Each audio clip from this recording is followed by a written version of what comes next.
Fadal Ustaz. Bismillahirrahmanirrahim. Assalamualaikum warahmatullahi wabarakatuh.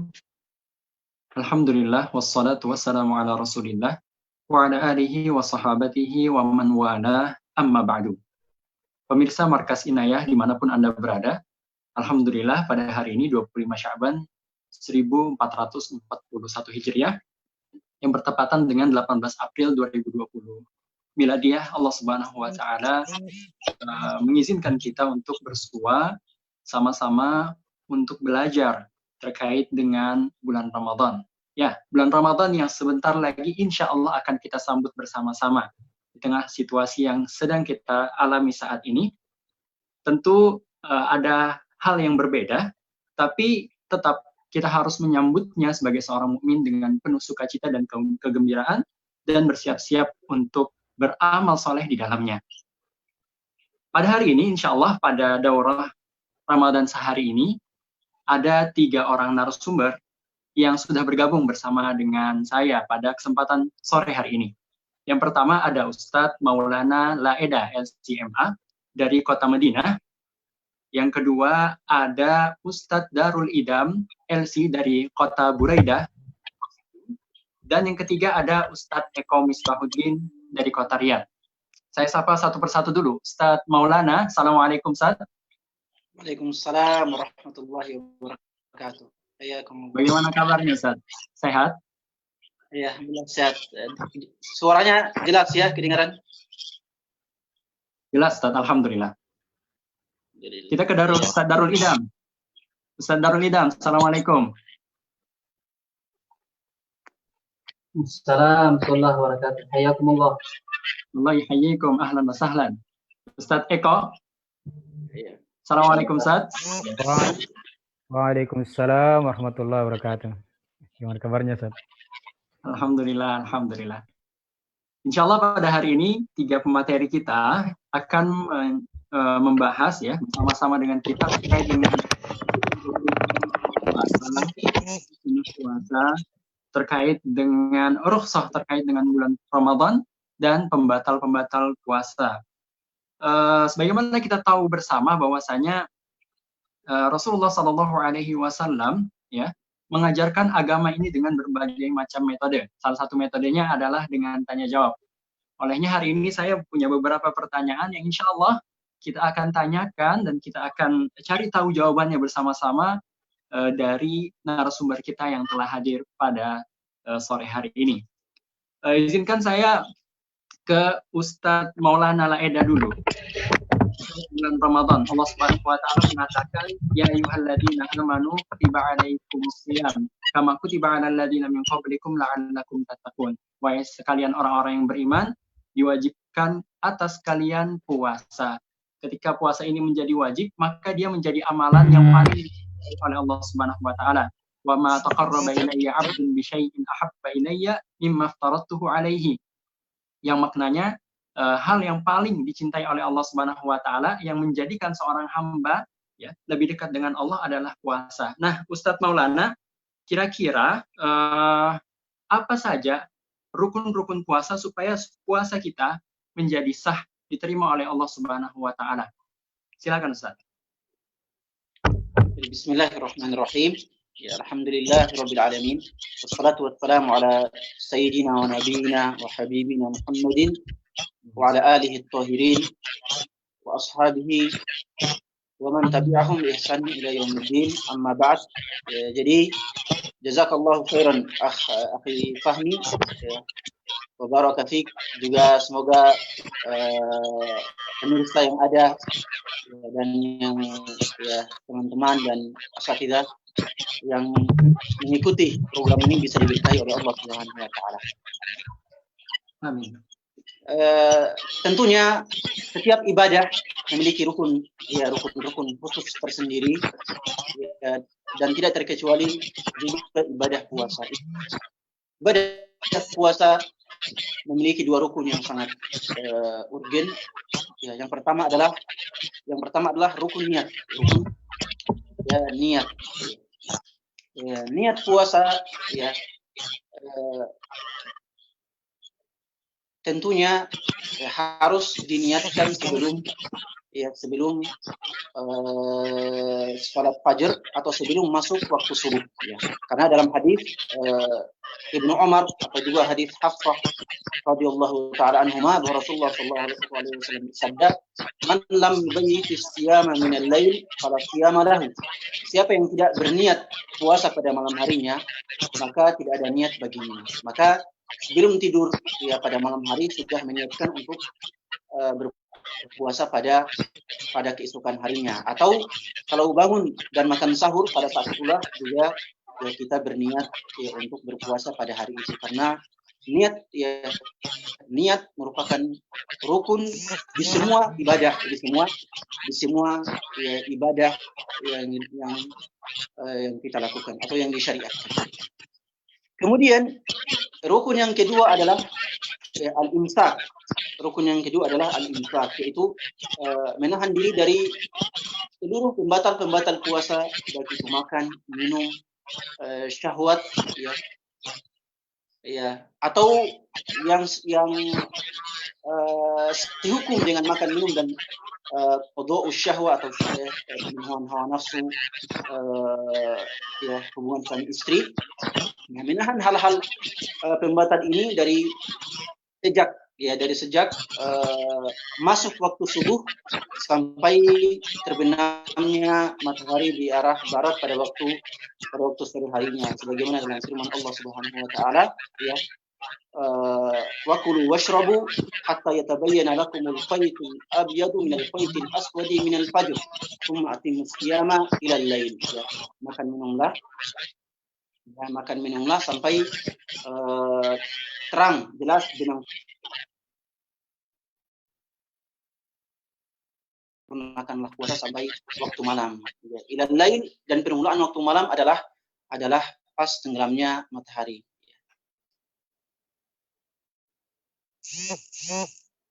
Jadi ini dua rukun puasa yang disebutkan oleh para ulama rahmatullahi alaihim. Jazakallahu khairan Ustaz Fahmi.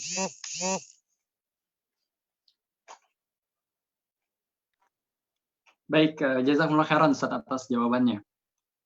Tadi berbicara tentang rukun, jadi ada niat semenjak malam hari Ustaz ya, dan juga imsak, menahan dari segala yang membatalkan puasa.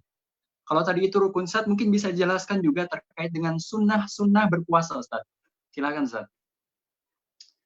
Secara umum ya, sunnah berpuasa ya, sunnah berpuasa terbagi dua ya. Yang pertama sunnah secara umum ya, baik yang disunahkan untuk orang yang berpuasa ataupun untuk orang yang tidak berpuasa ya, seperti berzikir, baca Al-Quran, berdoa, ya, bersedekah, ya, membantu orang lain, dan ibadah-ibadah lainnya yang kita bisa lakukan sehari-hari. Ya, ini ya pada bulan puasa ya, atau bagi orang yang berpuasa ini sangat dianjurkan untuk dikerjakan ya, karena ya bulan puasa atau di hari-hari puasa adalah hari-hari yang sangat utama untuk kita mengerjakan amal soleh. Ya, kemudian yang kedua adalah sunnah-sunnah yang khusus yang terkait dengan bulan puasa. Ya, sunnah-sunnah khusus yang terkait dengan bulan puasa atau yang terkait dengan puasa itu sendiri. Ya, di antaranya adalah tentunya ya makan sahur, ya itu ya sunnah yang sangat muakkadah ya. Tasahharu fa inna fis sahuri barakah ya. Sebagaimana dalam hadisnya ya, bersahurlah karena dalam sahur itu terdapat ya keberkahan. Kemudian yang kedua adalah ya berbuka puasa pada sore harinya. Ya. Itu juga merupakan sunnah Rasulullah Shallallahu Alaihi Wasallam dan juga hukumnya sunnah. Ya. Berbuka puasa pada ya, sore harinya. Ya. Kemudian di antara sunnah yang lain adalah ya banyak berdoa ketika di siang hari ya bulan puasa. Tentunya ya jemaah sekalian, ya para ustadz dan ustadzah sekalian, ya, para saudara-saudara sekalian, berdoa di selain bulan Ramadan, yaitu tentunya merupakan ibadah yang ya, luar biasa. Apatah lagi dalam bulan Ramadan, ya doa di dalamnya sangat mustajab tentunya. Dalam banyak hadis ya Rasulullah SAW menyebutkan, misalnya dalam hadis Al-Baihaqi, ya dalam hadis Al-Baihaqi misalnya Rasulullah mengatakan salasu da'watin mustajabah, ya da'watul walid, atau da'watul shaim, atau da'watul musafir, ya. Ada 3 doa yang mustajab, di antaranya adalah doanya orang yang berpuasa. Dalam Sunan Tirmidzi juga dari Abu Hurairah disebutkan juga demikian. Salatun la turaddu da'watuhum, ya ada 3 orang, 3 golongan yang doa mereka tidak ditolak oleh Allah Subhanahu wa taala. Di antaranya adalah as-shaim hina yuftir, ya orang yang berpuasa ketika berbuka. Jadi sunnah yang paling afdal juga ketika berpuasa adalah banyak-banyak berdoa. Apalagi ayat tentang doa ya di surah Al-Baqarah, ayat tentang doa pas disebutkan oleh Allah Subhanahu wa taala ya di tengah-tengah ayat tentang kewajiban berpuasa. Ini juga menunjukkan bahwa salah satu sunnah muakkadah bagi orang yang berpuasa adalah banyak berdoa. Keempat, ya di antara sunnah orang yang berpuasa adalah tentunya menjaga lisan dari hal yang sia-sia. Ya kalau ada orang yang mencela, yang menzalimi, maka kita katakan kepadanya ini soim, bahwa saya berpuasa. Ya, ini mru'un syatamahu au qatalahu, ya falyaqul ini soim. Ya kalau ada orang yang mencela, yang menjelek kejelekannya misalnya baik di medsos atau di ketika bertemu ya berbincang-bincang, maka atau bercandanya kelewatan, maka silahkan dikatakan ya ini soim. Ya ucapan kita kepada orang yang ya menjelek-jelekan kita, yang mencela kita bahwa saya berpuasa pada hari ini, ya sedikit ya minimal memiliki 2 fungsi. Yang pertama adalah ya untuk mengisyaratkan pada orang tersebut bahwa kita ini sedang berpuasa dan kita tidak ingin membalas celaannya tersebut. Kemudian yang kedua adalah sebagai isyarat juga bahwa orang yang berpuasa hendaknya menjaga lisannya dari hal-hal yang sia-sia, menjaga lisannya dari hal-hal yang bisa mendatangkan dosa. Tentunya di sana ya tentunya dalam banyak dalil, dalam banyak hadis, banyak sekali sunnah-sunnah berpuasa.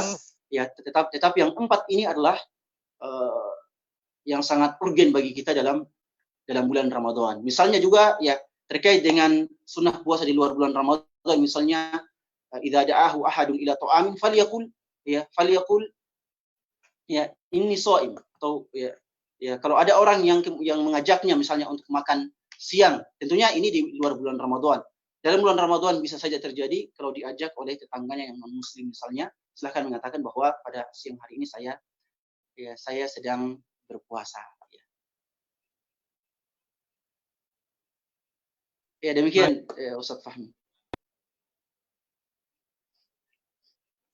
Baik, jazakumullah khairan Ustaz.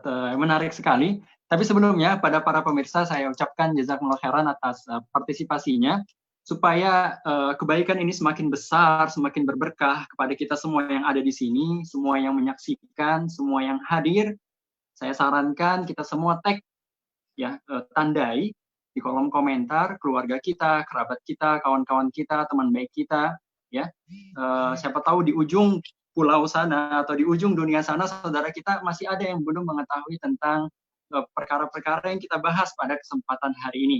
Jadi bisa jadi dengan satu sentuhan jari kita membukakan kebaikan bagi orang lain, dan jangan pernah menganggap remeh hal tersebut. Menarik sekali Ustadz Maulana. Tadi Ustadz berbicara tentang salah satu sunnah di antara sunnah-sunnah berpuasa adalah berbuka puasa ya Ustadz. Ini sering menjadi pembahasan Ustadz. Sebenarnya apa sih doa yang sahih ya berkaitan dengan berbuka puasa? Apa yang dibaca ketika orang berbuka puasa? Yang kedua, apa saja yang harus dilakukan? Sunnah-sunnah apa yang diterapkan pada saat berbuka puasa? Jazakallahu khairan Ustadz. Silakan. Ya tentunya ya mengenai tentang sunnah-sunnah ini ya jazakallahu khairan Akh Fahmi sudah menyinggung tentang sunnah ketika berbuka ya. Ya, sunnah ketika berbuka insyaallah kita akan sebutkan sekaligus ya. Kita akan menyinggung tentang doa apa saja yang mesti dibaca atau yang disunnahkan dibaca ketika kita berbuka puasa. Tentunya ya saudara-saudari, para ustaz-ustaz sekalian yang dimuliakan oleh Allah Subhanahu wa taala, berbuka puasa merupakan hal yang sangat sunnahkan dalam syariat puasa. Ya, di antara sunnah-sunnah berbuka, ya, yang pertama adalah banyak berdoa menjelang berbuka puasa. Ketika dekat-dekat waktu berbuka, ya, seorang muslim itu disunahkan untuk banyak berdoa, ya, karena pada saat itu doa, doa orang yang berpuasa sangat mustajab. Ya, sebagaimana dalam hadis Abu Hurairah tadi yang kita sebutkan dalam Jami' At-Tirmidzi, bahwa Rasulullah SAW bersabda, ya, thalathatun ya la turaddu da'watuhum. Ya, ada 3 golongan yang doa mereka tidak ditolak. Yang pertama adalah da'watul imamil adil, ya, doanya penguasa yang adil. Wa da'watus shaimi ya hina yuftir, ya, doanya orang yang berpuasa ketika dia, ya, berbuka. Kemudian ketiga adalah da'watul mazlum, ya. Jadi ini sangat disunahkan ketika berbuka untuk, ya, banyak berdoa kepada Allah Subhanahu wa taala. Ya, kemudian di antara sunnah ketika berbuka adalah, ya, menyuguhkan makanan berbuka puasa kepada orang-orang yang membutuhkan. Ya, kepada tetangga kita yang mungkin butuh atau yang butuh pada makanan berbuka puasa, ini sangat dianjurkan dalam Islam, ya. Apalagi fadilah it'amut ta'am, memberikan sedekah makanan, itu memang dalam Islam sangat luar biasa. Dalam hadis Abdullah ibnu Amr yang paling, Abdullah ibnu Salam, ya, yang paling populer, ya, ayuhan nas, ya, afsus salam wa at'imut ta'am wasilul arham wasallu billaili wan nasu niyam tadkhulul jannata bisalam, ya.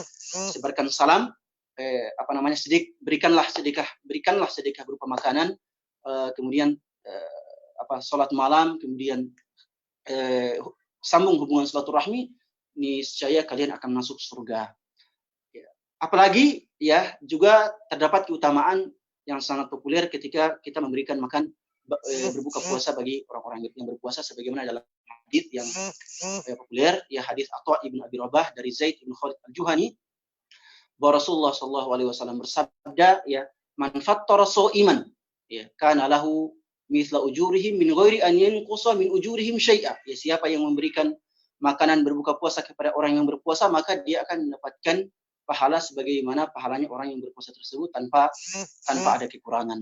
Ya, jadi, ya, walaupun hadis ini tentunya ada sedikit dhaif, ya, karena Atha ibn Abi Rabah belum menemui, ya, tidak mendengar hadis ini dari Zaid ibn Khalid al-Juhani alias yang mengkoti atau terputus sanadnya, tapi ya, ini masuk dalam fadilah amal, karena amalan memberikan sedekah makanan kepada orang yang berpuasa itu merupakan amalan yang sunnah dilakukan oleh Rasulullah SAW, yang ketika bulan Ramadan, ya, banyak bersedekah, juga merupakan bentuk it'amut ta'am secara umum, apalagi kepada orang yang berpuasa yang sangat membutuhkan, ya, yang sangat membutuhkan makanan berbuka puasa. Kemudian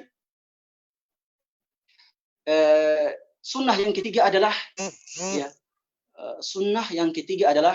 menyegerakan berbuka puasa, sebagaimana dalam hadis Sahal ibnu Sa'ad as-Sa'idi dalam Sahihain, ya, la yazalun nasu bi khairin ma'ajjalul fitr, ya.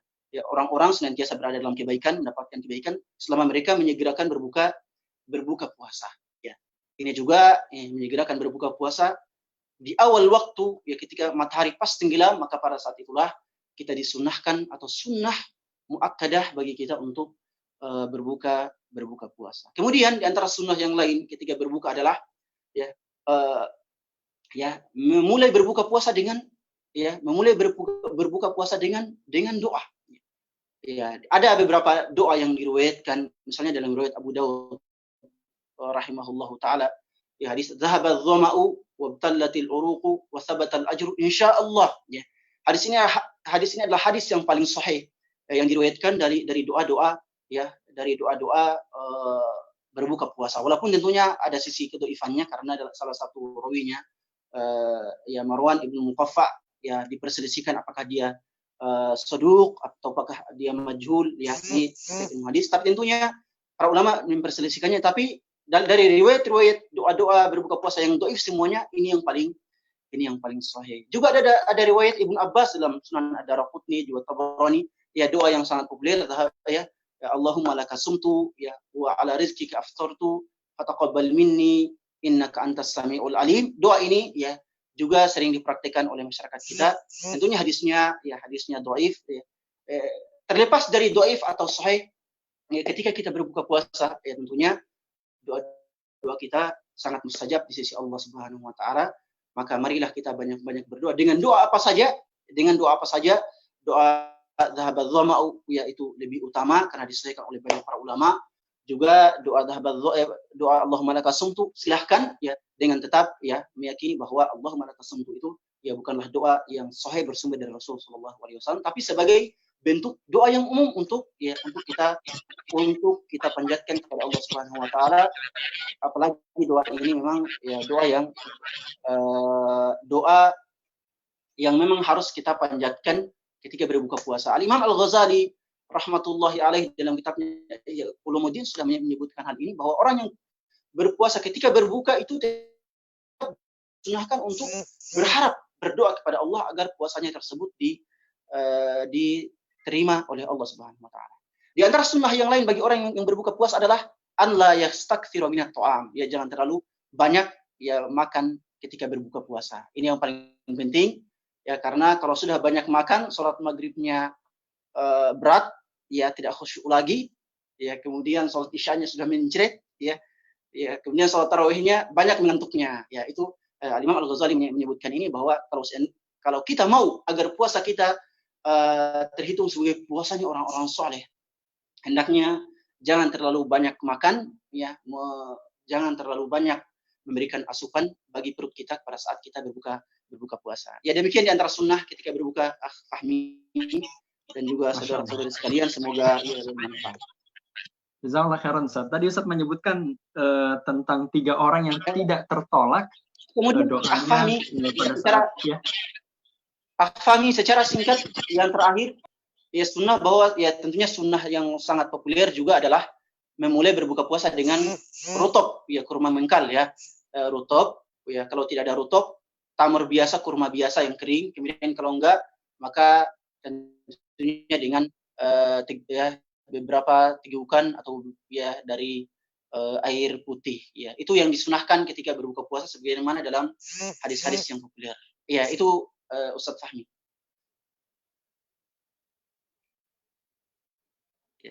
Atas pemaparannya, jazakumullah khairan.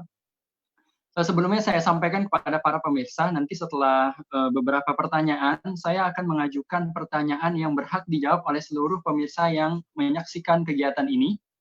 Bagaimana cara menjawabnya? Cara menjawabnya di kolom komentar.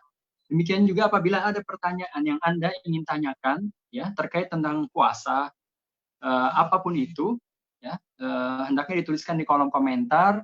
Insya Allah nanti pertanyaan yang terpilih kita akan bacakan dan akan dijawab secara langsung. Ya tentu kita akan menyesuaikan dengan waktu yang tersisa bagi kita. Baik Ustadz Maulana, saya ucapkan jazakumullah khairan. Ketika orang berpuasa, Ustadz, banyak hal yang harus dia kerjakan. Dia masuk ke dalam satu ibadah tertentu, yaitu ibadah puasa, tapi dia masih juga harus mengerjakan ibadah-ibadah yang lain. Apa saja sih sebenarnya ibadah-ibadah yang lebih ditekankan, yang hendaknya lebih diperbanyak pada saat kita berpuasa, Ustaz? Ya, kita sudah sebutkan ya sebelumnya, ya ibadah-ibadah yang ditekankan dalam bulan puasa itu secara umum ada ibadah yang wajib tentunya, ada ibadah yang wajib, ada ibadah yang sunnah. Ibadah yang wajib, ya ibadah yang wajib bisa terbagi ke dalam 2 hal. Ya. Pertama, ya menjaga diri dari pembatal-pembatal puasa. Ya menjaga diri dari makanan, minuman, dari istri juga, mendekati istri juga tentunya. Ya bagi yang sudah menikah. Ya. Kemudian yang kedua, ibadah yang wajib bagi orang yang berpuasa adalah menjauhkan diri dari berbagai macam maksiat. Ya menjalankan kewajiban-kewajiban sebagai seorang muslim, ibadah-ibadah yang wajib secara umum. Juga menjauhkan diri dari maksiat yang bisa mengurangi pahala puasanya atau bahkan tidak memberi nilai pahala bagi puasanya. Ya. Adapun ibadah-ibadah yang sunnah itu sangat banyak, kita juga sudah sebutkan sebagiannya. Ya, di antaranya adalah bersedekah, ya, membaca Al-Quran, karena ya bulan puasa itu mulia karena disitulah Al-Quran diturunkan. Kemudian di antaranya adalah banyak berzikir kepada Allah Subhanahu wa taala, ya, membantu orang lain tentunya juga sangat mustajab, ya, sangat utama, sangat afdal dalam bulan puasa. Juga ibadah-ibadah, ya, sholat sunnah, sunnah mutlak misalnya, juga sholat sunnah yang lain, sholat sunnah rawatib, sholat sunnah duha dan sebagainya, ini perlu untuk dijaga pada bulan puasa. Ya, juga menjaga diri kita dari hal yang sia-sia. Pada malam harinya juga demikian. Ya, melakukan qiyamul lail, man qama ramadhana imanan wa ihtisaban, ghufira lahu ma taqaddama min dhanbi. Yang qiyamul Ramadan, ya, imanan, ya, meyakini fadilahnya, kemudian mengharapkan pahala dari Allah, maka ya balasan dari Allah adalah dosa-dosanya akan diampuni oleh Allah Subhanahu wa taala. Pada malam hari juga banyak berzikir, banyak ya, baca Al-Qur'an, banyak berdoa kepada Allah Subhanahu wa taala, karena kita sudah sebutkan tadi bahwa kewajiban berpuasa atau bulan puasa dalam Al-Qur'an, ya, disebutkan, ya, dengan digandengkan penyebutan doa. Ya, jadi doa, ya, ayat, ya, wa idza sa'alaka ibadi anni fa inni qarib ujibu da'watad da'i idza da'an, ya, bahwa kalau wahai Muhammad, kalau hambaku bertanya kepadamu tentangku, maka katakanlah bahwa saya dekat, yang maha dekat, dan saya mengabulkan doa orang yang berdoa kepadaku. Ayat ini ya ditempatkan oleh Allah Subhanahu wa taala dalam konteks ayat-ayat tentang bulan Ramadan, tentang puasa. Ini menunjukkan bahwa doa dalam bulan Ramadan juga sangat utama, sangat afdal untuk kita panjatkan, untuk kita haturkan kepada Allah Subhanahu wa taala. Terkait dengan amalan-amalan agar puasa kita, ya, bisa mencapai puasa saumu khususil khusus, ya, derajat saum yang paling tinggi, ya, maka ya silahkan merujuk pada ceramah kami pribadi pada beberapa hari yang lalu yang ada di akun Markaz Inayah, ya. Silakan dirujuk di sana, yang ya dengan judul bukan sekadar puasa. Di sana kita sudah sebutkan bahwa Imam Al-Ghazali rahmatullahi alaih dalam kitabnya Ihya Ulumuddin, juga ditakrir oleh Ibnu Al-Maqdisi dalam kitabnya Mukhtasar Minhaj Al-Qasidin, bahwa puasa, ya, kita secara umum terbagi tiga. Ada puasa saumul umum, ya, puasa secara umum itu sekadar menahan lapar dan dahaga. Ada saumul khusus, itu puasa khusus yang ya puasanya adalah menahan telinga, mata, pendengaran, ya, mata, telinga, kemudian tangan, kaki, dan seluruh anggota tubuh dari maksiat. Kemudian saumul khususil khusus, ya, puasa yang khusus, yang paling tinggi, yang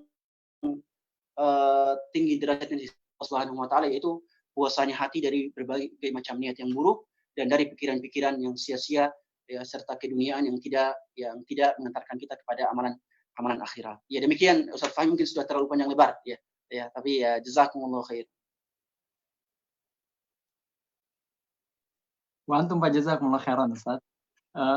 Sebelumnya saya sampaikan kepada para pemirsa, tadi saya sebutkan bahwasanya ada kuis yang akan saya sebutkan, dan para peserta, para pemirsa bisa menuliskan jawabannya di kolom komentar. Bagi yang beruntung, yang paling cepat dan tepat jawabannya, insya Allah akan mendapatkan hadiah dari kami, tentunya nanti akan di-inbox hadiahnya. Baik, saya punya pertanyaan untuk para pemirsa semua. Tadi Ustadz Maulana menyebutkan 4 sunnah bagi orang yang berpuasa. Mohon sebutkan 3 saja di kolom komentar. Siapa yang paling cepat, maka insya Allah tim kami akan mengirimkan inbox ke nomor atau akun yang beruntung. Baik, kita tahu bersama bahwasanya syariat Islam ini adalah syariat yang begitu fleksibel. Al-amru idza daqa ittasa'a wa idza tasa'a daqa. Ya, Islam ini apabila penganutnya, orang yang mengamalkan agama Islam ini dalam keadaan lapang, maka Islam akan menjadi ketat. Demikian pula apabila orang yang mengamalkan agama Islam ini berada dalam kesulitan, berada dalam kondisi yang berat, maka Islam akan meluas dan melonggar. Pembahasan tentang ini akan dibahas oleh Ustadz kita, Ustadz Eko. Saya ingin berbicara tentang rukhsah atau keringanan pada saat bulan Ramadan atau pada saat kita berpuasa. sering kita dengar kata-kata rukhsah dalam berpuasa. Mohon Ustadz Eko bisa menjelaskan kira-kira apa yang dimaksud dengan rukhsah tersebut, dan siapa saja sih orang-orang yang berhak atau orang-orang yang diperbolehkan mengambil rukhsah dalam berpuasa. Silakan Ustadz.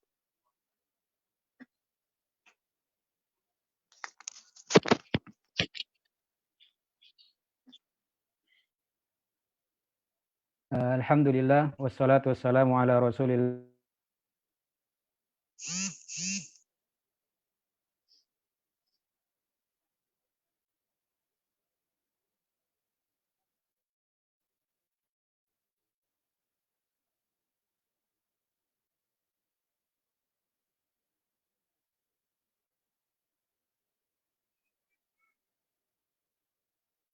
Ustadz Eko. Bisa kembali. Ya, silakan Ustadz. Ya, Ustadz.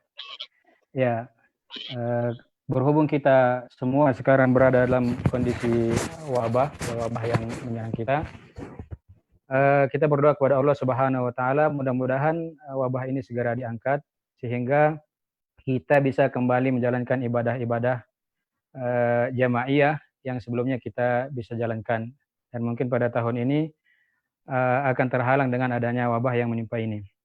Baik Ustadz, adapun yang berkaitan dengan rukhsah, ya mungkin kita artikan dulu ya. Rukhsah ini secara bahasa bisa berarti keringanan atau izin mengurangi. Jadi kalau kita dalam percakapan sehari-hari ketika berbelanja umpamanya, kalau ada harga yang murah itu disebut rakhis. Jadi ada kemurahan serta ada pengurangan harga. Adapun menurut istilah, rukhsah ini berarti hukum yang ditetapkan berdasarkan dalil. Berbeda dengan hukum dasarnya karena uzur. Jadi ada beberapa makna di sini yang perlu kita pahami. Yang pertama bahwa rukhsah ini adalah hukum. Dan hukum ini ditetapkan berdasarkan dalil, bukan berdasarkan kehendak masing-masing orang. Hukum itu juga yang kedua berbeda dengan hukum asalnya. Ya, kalau kita ambil contoh umpamanya sholat asar, sholat zuhur, dan sholat isya.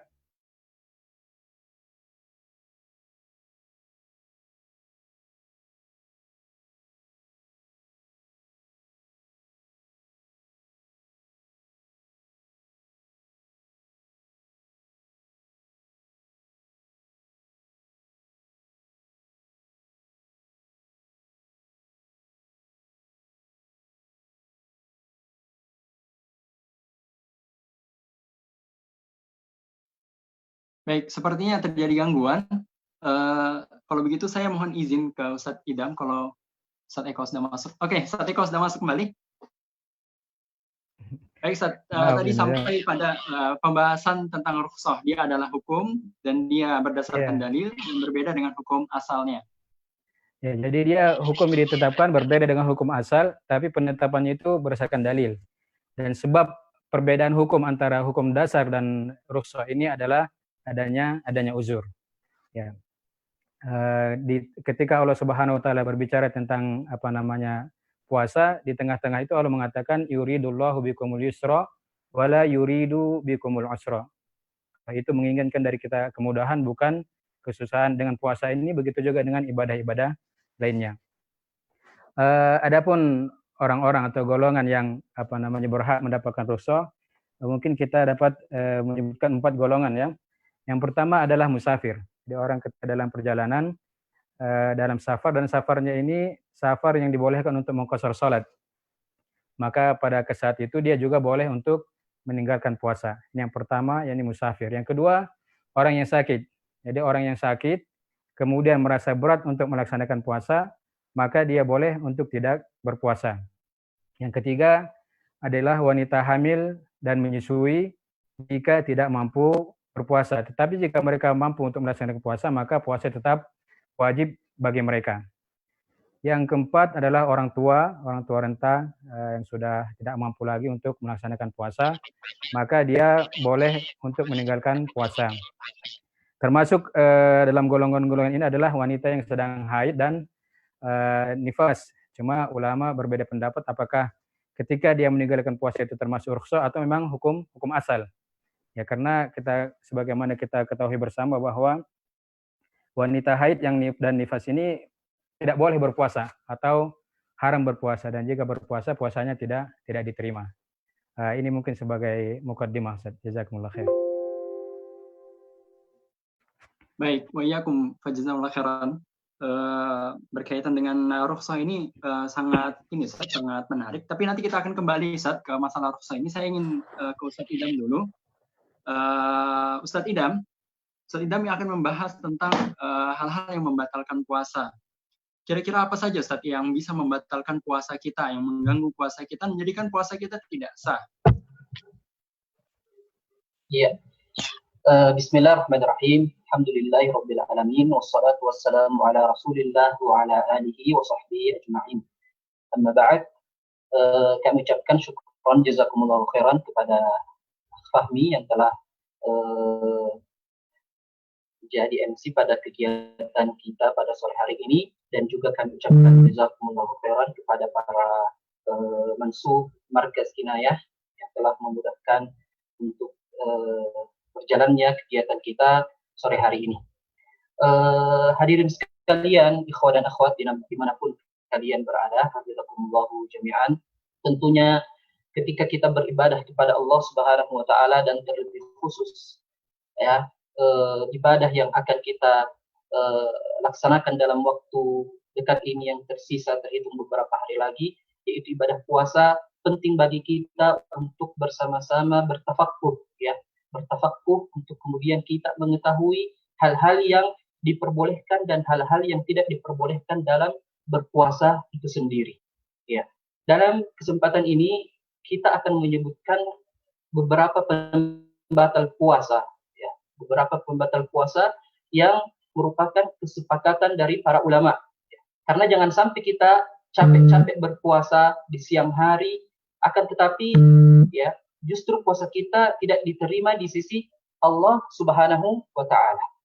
Ya. Maka hadirin sekalian rahimakumullah, di sini yang disepakati oleh ulama secara umum ada 7 pembatal puasa. 5 di antaranya bersifat secara umum, ya baik itu laki-laki dan perempuan, dan ada 2 pembatal khusus yang berlaku pada perempuan saja.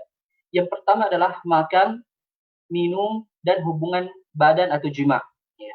Makan, minum sengaja, hubungan badan atau jima. Dan ini dalilnya dalam firman Allah Subhanahu wa taala, "Uhilla lakum lailatas siyami rafathu ila nisaikum hunna libasul lakum wa antum libasul lahun.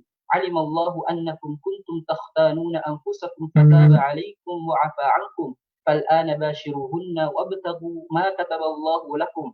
وَكُلُوا وَاشْرَبُوا حَتَّى يَتَبَيَّنَ لَكُمُ الْخَيْطُ الْأَبْيَضُ مِنَ الْخَيْطِ الْأَسْوَدِ مِنَ الْفَجْرِ ثُمَّ أَتِمُّوا الصِّيَامَ إِلَى اللَّيْلِ." Kata Allah Subhanahu wa taala, dihalalkan bagi kalian pada malam hari di bulan Ramadan untuk mencampuri istri-istri kalian ya, karena mereka adalah pakaian bagimu dan kamu pun adalah pakaian bagi mereka.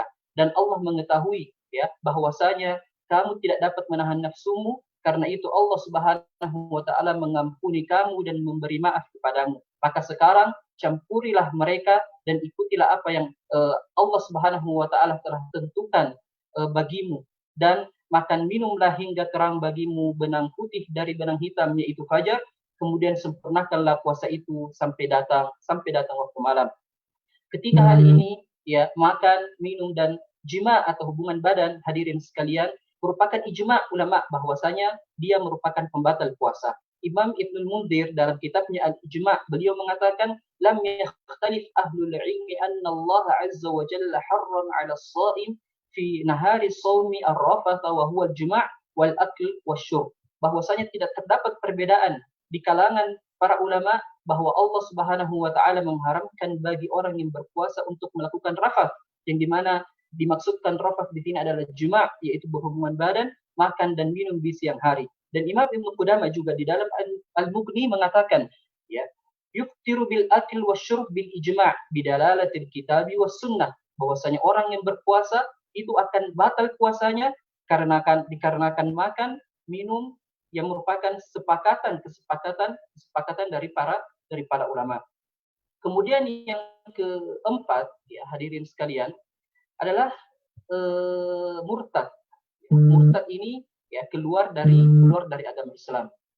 Allah Subhanahu wa taala di dalam Al-Qur'an surah Al-Baqarah ayat ke-217 berfirman, "Wa may yartadid minkum 'an dinihi fayamut wa huwa kafir, fa ulaika habitat a'maluhum fid dunya wal akhirah wa ulaika ashabun nar hum fiha khalidun."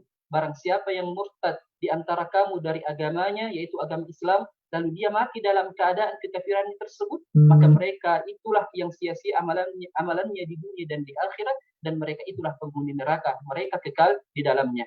Ibnu Qudamah mengatakan bahwa la na'lam baina ahli al-ilmi khilafan fi anna man irtadda 'anil islam fi athna'i as-shawm annahu yufsid shawmahu wa 'alayhi qada'a dhalik idza 'ada ila al-islam sawa'un aslama fi athna'il yawmi aw ba'da inqidha'ihi. Dia mengatakan di dalam kitab Al-Mughni bahwa kami tidak mengetahui adanya perselisihan di kalangan ulama bahwa orang yang keluar dari agama Islam ketika sedang berpuasa, maka puasanya batal dan dia wajib mengqadha puasanya tersebut, itu menggantinya di hari-hari dia jika dia kembali masuk dalam Islam, baik itu masuk Islam di hari murtadnya ataupun di hari yang lainnya. Kemudian yang kelima, di antara pembatal puasa yang mencakup laki-laki dan perempuan adalah muntah dengan disengaja. Ini berdasarkan hadis dari Abu Hurairah radhiyallahu taala anhu bahwasanya Rasulullah sallallahu alaihi wasallam bersabda, "Man dara'ahu qai'un wa huwa sha'imun falaysa alaihi qada' wa in istaqa'a falyaqdi." Ya, siapa yang muntah tidak disengaja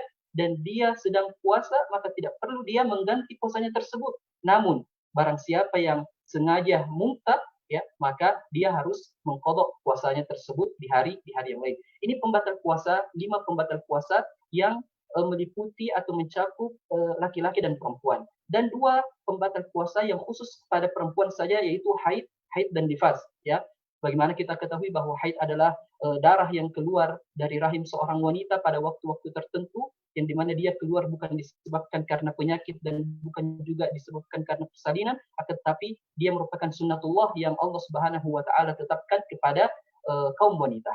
Adapun nifas adalah darah yang keluar dari rahim seorang wanita yang telah melakukan atau baru saja selesai dari persalinan. Ini sebagaimana sabda Rasulullah sallallahu alaihi wasallam dari sahabat yang mulia Abu Sa'id Al-Khudri radhiyallahu taala anhu, bahwasanya Rasulullah sallallahu alaihi wasallam bersabda, "Alaysa idza hadat lam tusalli wa lam tasum." Ya, bukankah ketika wanita sedang haid dia tidak boleh salat dan juga tidak boleh berpuasa? Ya, hadis yang diriwayatkan oleh Imam Bukhari. Ibnu Qudamah di dalam kitab Al-Mughni beliau mengatakan bahwasanya ulama sepakat bahwa wanita haid dan nifas tidak boleh berpuasa.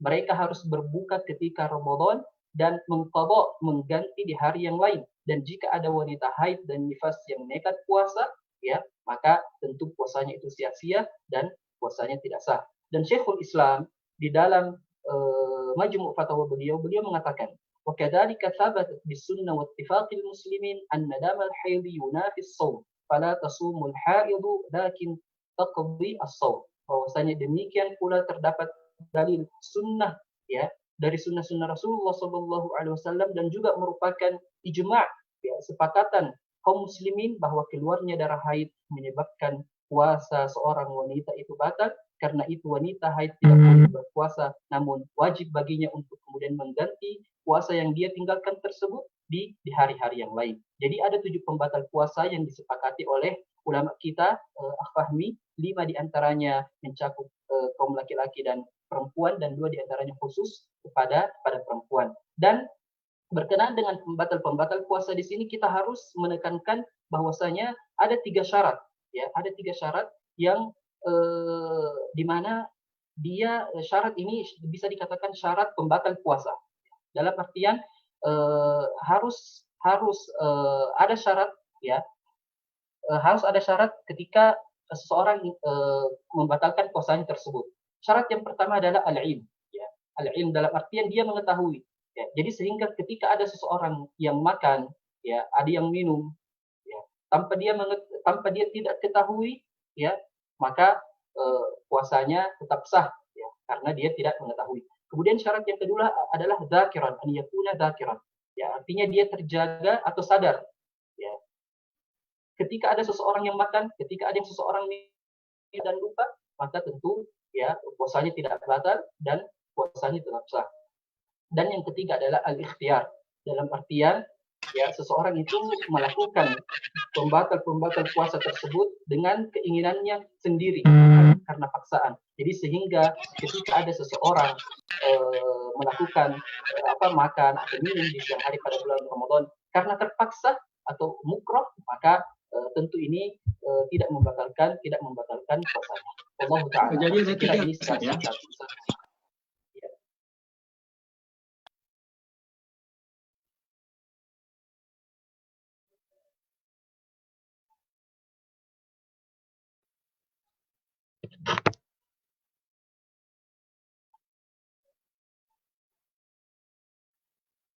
Ya, jadi tadi ada 3 disebutkan syarat pembatal puasa ya. Saya ingin memperjelas lagi. Yang pertama ilmu, artinya kalau orang tahu dia puasa dan dia tahu itu membatalkan, maka dia batal puasanya. Kemudian juga sadar, tidak lupa. Dan yang terakhir adalah ikhtiar, ya bukan dipaksa. Atau ya tidak dalam keadaan terpaksa.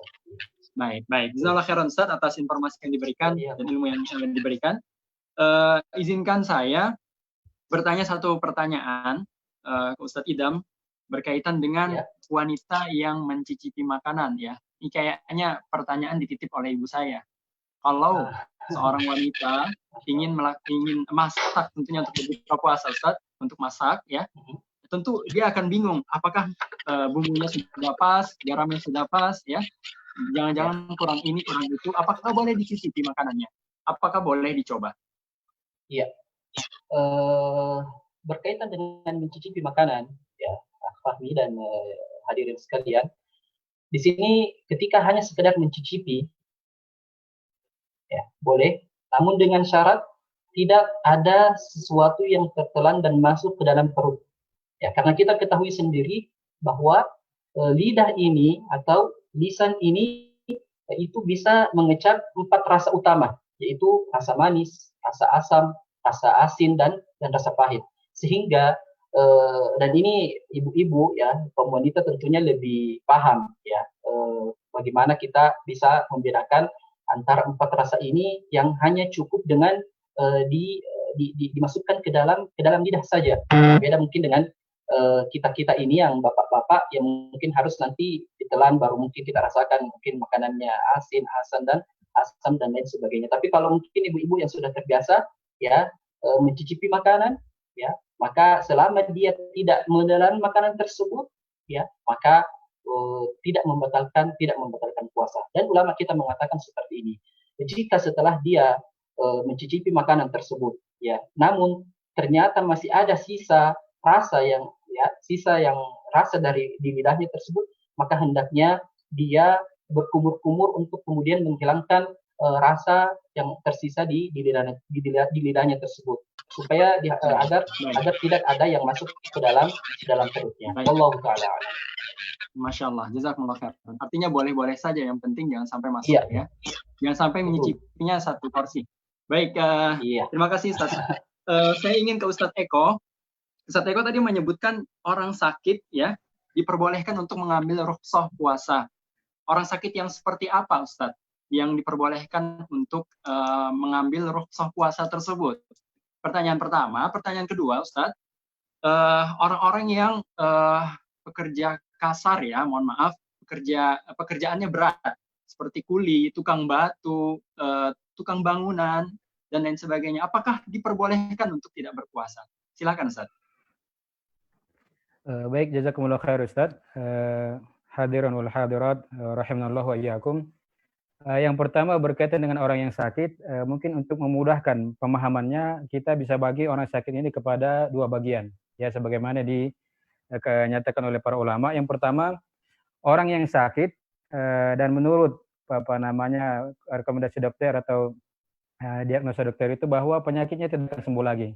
Artinya tidak ada harapan lagi penyakitnya akan sembuh. Maka orang yang seperti ini boleh meninggalkan puasa dan dia nantinya harus membayar fidyah sebagai ganti dari puasa yang dia tinggalkan. Jika sudah jelas bahwa penyakitnya itu tidak sembuh lagi, pengobatannya hanya untuk mempertahankan kehidupannya, mungkin begitu ya. Yang kedua, penyakit yang masih ada harapan untuk sembuh. Nah, yang kedua ini, penyakit yang masih ada harapan untuk sembuh, kita dapat rinci lagi. Ya, jika penyakit itu penyakit yang ringan, ya seperti flu atau pilek atau sakit kepala ringan, maka kewajiban puasa itu tetap. Dia wajib tetap berpuasa. Kemudian yang kedua, penyakit yang jika dia berpuasa, sakitnya tambah parah. Atau dia tambah lama sembuhnya. Ya, atau mungkin dia dokter menyarankan dia agar tetap meminum obat di pagi atau siang hari sehingga dia tidak bisa melaksanakan puasa, maka orang yang seperti ini penyakitnya sebaiknya dia meninggalkan puasa. Dan yang ketiga adalah orang yang jika berpuasa maka jiwanya terancam. Ya, jika berpuasa jiwa terancam bisa menyebabkan untuk berpuasa. Karena Allah Subhanahu wa taala berfirman wala taqtulu anfusakum, dan janganlah kamu membunuh dirimu. Tidak boleh membunuh diri dan tidak boleh melakukan perkara-perkara yang menyebabkan kita mati sia-sia selain jihad di jalan Allah, ya. Ini mungkin pembagian sakit dan hukum-hukumnya. Mungkin sebagai faedah juga, karena kita sekarang ini lagi di masa corona, bagaimana dengan saudara-saudari kita muslim-muslimah yang ditakdirkan oleh Allah Subhanahu wa taala, diuji oleh Allah Subhanahu wa taala dengan penyakit ini. Apakah dia boleh meninggalkan puasa? Kita kembalikan seperti tadi, karena penyakit corona ini sesuai dengan realita yang ada sekarang adalah penyakit yang harapan kesembuhannya itu masih besar. Ya, jika penderita penyakit ini imunitasnya tinggi, kekebalan tubuhnya tinggi, maka harapannya untuk sembuh itu sangat besar.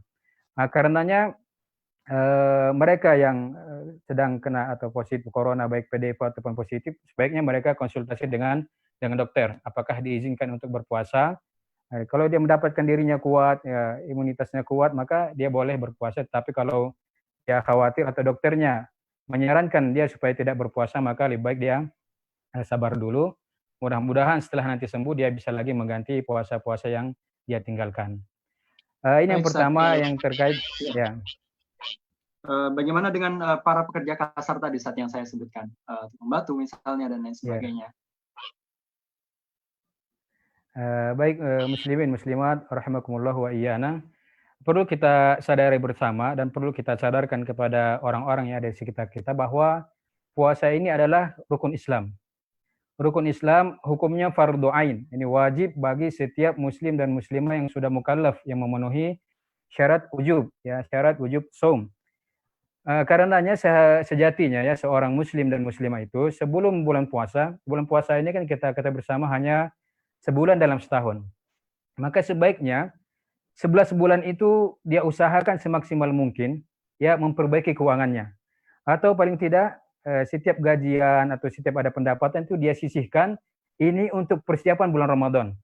Ya, untuk persiapan bulan Ramadan. Sehingga ketika bulan Ramadan datang tidak ada lagi alasan saya tidak bisa melaksanakan puasa Ramadan gara-gara saya kerja keras.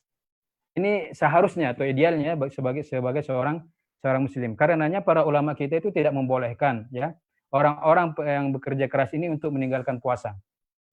Ya, jadi kalau dia sudah berusaha seperti tadi ternyata tidak cukup juga penghasilannya untuk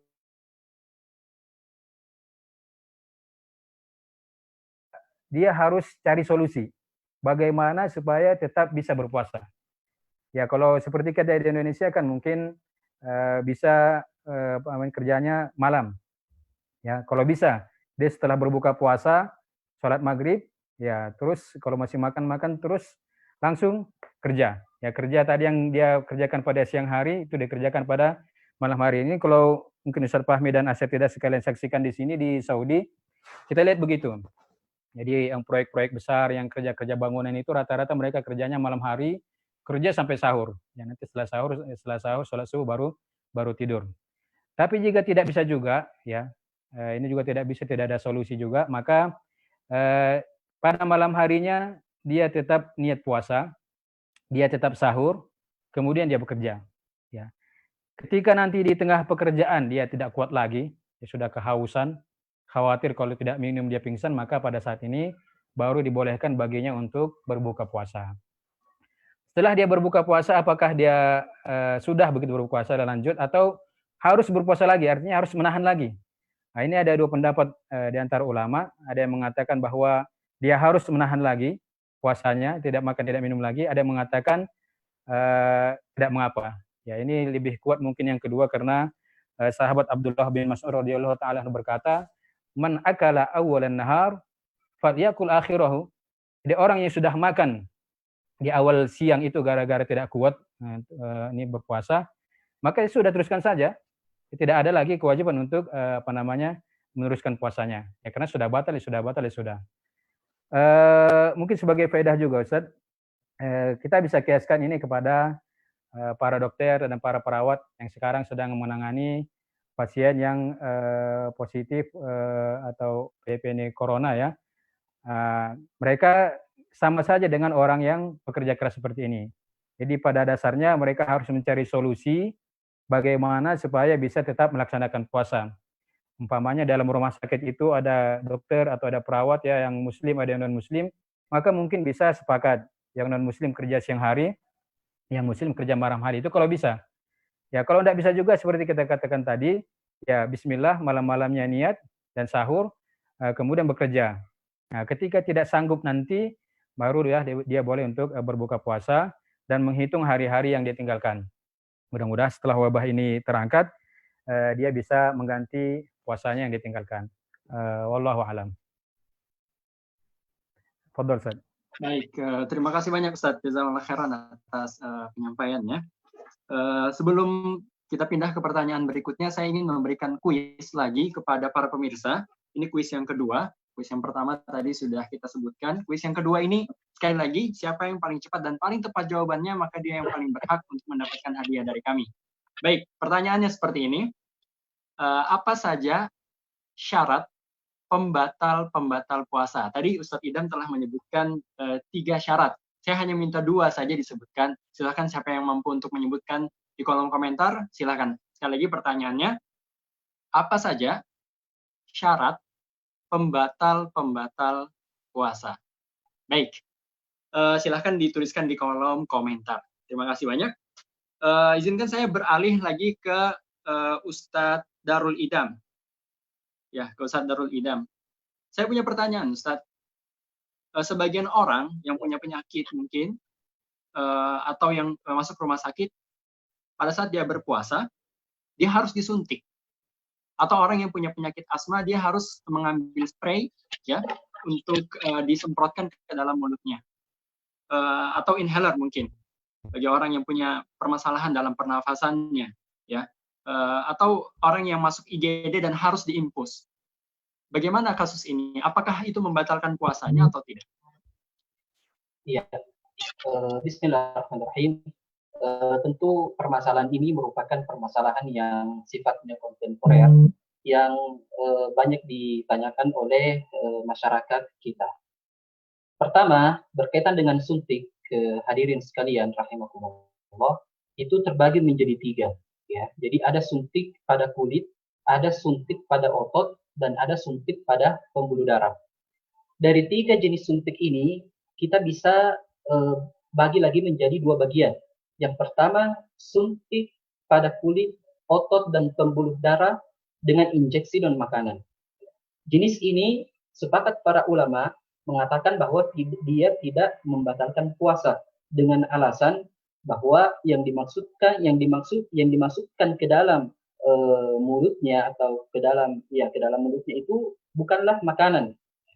Yang dimasukkan ke dalam kulitnya itu bukanlah makanan dan juga tidak diartikan sebagai makanan atau minuman. Dan ini pendapat mayoritas ulama dan yang dipegang oleh Syekh Bin Baz dan Syekh Utsaimin dan lain sebagainya. Ini jenis pertama. Kemudian jenis yang kedua, suntik pada pembuluh darah yang dimasukkan zat makanan atau injeksi makanan. Jenis ini terjadi lagi perselisihan di kalangan ulama kita, yang dimana ada yang mengatakan bahwa jenis suntikan ini membatalkan, dan ini pendapat dipegang Sa'di rahimahullah, Bin Baz dan Syekh Al-Utsaimin rahimahumullahu jami'an. Alasan mereka apa? Mereka mengatakan bahwa suntik semacam ini bermakna makan dan minum, ya. Dan pasien yang mendapatkan suntikan tersebut sudah mencukupi dirinya dari dari makan dan minum.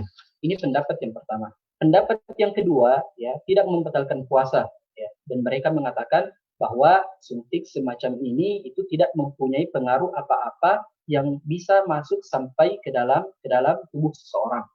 Nah, dari kedua pendapat ini, Al-Fahmi dan hadirin sekalian, yang roji wallahu taala alam dan yang dikuatkan oleh ulama kita bahwasanya jenis suntikan ini ketika dia mengandung injeksi makanan, maka dia membatalkan puasa. Ini berkaitan dengan suntik. Kemudian yang berkaitan dengan sprayer, ya, bagi penderita asma, ya, bagi penderita asma. Ini juga terjadi perselisihan di kalangan ulama, ya. Yang pertama ada yang mengatakan bahwa sprayer ini atau semprot untuk penderita asma yang disemprotkan ke mulutnya itu tidak membatalkan puasa. Dan ini pendapat Syekh bin Baz, Syekh Utsaimin, Syekh bin Jibrin rahimahumullah taala. Mereka mengatakan seperti ini. Karena obat sprayer asma ini masuk ke dalam kerongkongan dan sangat sedikit sekali yang masuk ke dalam lambung, itu pun kalau ada yang masuk. Ya, sementara Rasulullah Shallallahu Alaihi Wasallam sendiri, ya, di dalam hadis Laqit bin Sabrah, beliau mengatakan wabalik fil istinsyaqi illa an takuna shaiman. Ya, bersungguh-sungguhlah dalam beristinsyaq, yaitu memasukkan air dalam hidung, kecuali jika engkau berpuasa. Jadi para ulama yang mengatakan itu tidak membatalkan puasa mengkiaskan dalam hadis yang disebutkan oleh Rasulullah Shallallahu Alaihi Wasallam ini. Kemudian alasan mereka yang kedua adalah karena masuknya obat sprayer ini ke dalam perut bukanlah sesuatu yang pasti, ya, bukan sesuatu yang pasti. Akan tetapi dia cuma keraguan-raguan saja apakah dia masuk atau tidak. Sementara di dalam kaidah yang kita ketahui bersama bahwasanya al-yaqinu la yazul bisyak, bahwa keyakinan itu tidak dapat dihilangkan dengan sekedar keraguan saja. Kemudian alasan yang ketiga, ya, mereka mengatakan bahwa menggunakan obat sprayer, ya, bagi penderita asma semacam ini tidaklah semisal dengan makan dan minum dan tidak masuk dalam hukum makanan dan hukum minuman. Ya. Ini pendapat yang pertama. Kemudian pendapat yang kedua mengatakan bahwa penggunaan sprayer bagi penderita asma ini, ya, itu membatalkan puasa dan tidak boleh digunakan ketika seseorang dalam keadaan berpuasa. Namun pendapat yang terkuat yang dirojihkan oleh mayoritas ulama kita, bahwasanya pendapat yang lebih dekat dengan kebenaran dan yang lebih kuat Allah taala alam adalah tidak batalnya puasa bagi orang yang menggunakan obat sprayer asma yang dimasukkan atau disemprotkan ke mulut penderita asma tersebut. Ini berkenaan dengan sprayer. Kemudian inhaler, ya. Inhaler ini kita ketahui bersama bahwa dia tidak khusus kepada penderita asma saja, tapi kepada siapa saja yang mengalami masalah di dalam pernapasan. Ya. Inhaler ini diletakkan di bawah hidung yang kemudian kita hirup agar kita bisa bernapas dengan lega lagi. Ya, bisa bernapas dengan lega lagi. Dan terkadang ada aroma-aroma mint atau peppermint misalnya, dan mungkin yang sering kita lihat dan sering kita gunakan di setiap hari, ya, atau bagi penderita yang mengalami masalah dalam pernapasan ini adalah mencium aroma minyak kayu putih misalnya. Ya, apa hukumnya? Apakah ini membatalkan puasa? Maka ulama mengatakan bahwa dia tidak membatalkan puasa dengan alasan bahwa dia tidak masuk ke dalam hukum makanan dan juga dia tidak masuk dalam hukum minuman. Allahu ta'ala alam. Baik, artinya segala sesuatu yang sifatnya adalah makanan masuk ke dalam tubuh maka dia membatalkan puasa. Segala sesuatu yang masuk ke dalam tubuh bukan berupa makanan, ya, maksudnya suntikan dan sebagainya bukan berupa makanan, maka tidak membatalkan puasa, apalagi apabila tidak masuk ke dalam lambung, begitu ya? Iya. Terima kasih banyak Ustaz Ilham. Dan di sini sebelum Asfahmi, di sini tentunya juga masuk berkaitan dengan infus, ya. Karena infus ini tentunya pengganti makanan bagi seseorang yang sakit, ya. Pengganti makanan bagi seseorang yang sakit. Dan ini ulama kita mengatakan, ya, sepakat bahwa infus ini tentunya membatalkan puasa. Karena orang yang diinfus tentunya sudah merasa cukup dengan zat makanan yang dimasukkan ke dalam infus tersebut. Allahu a'lam.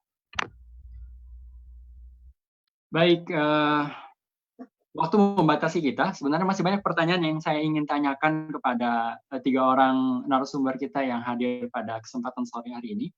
Tapi waktu yang membatasi kita juga ingin membacakan pertanyaan-pertanyaan yang masuk melalui kolom komentar.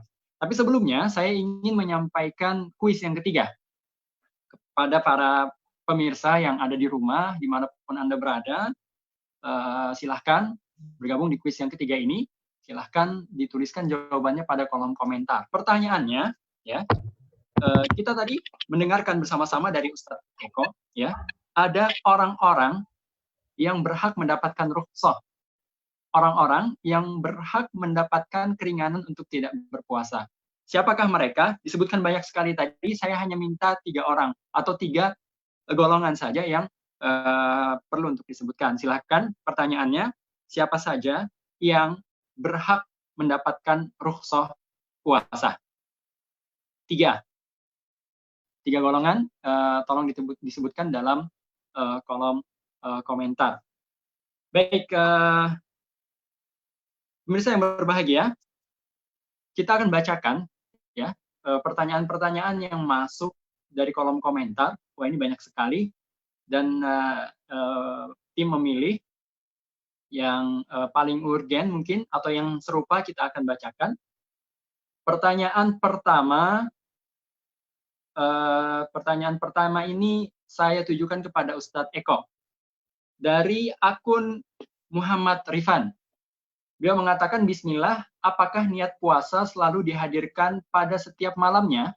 Apa tidak mengapa di awal malam Ramadan saja? Maksudnya niat puasa untuk 1 bulan. Silakan.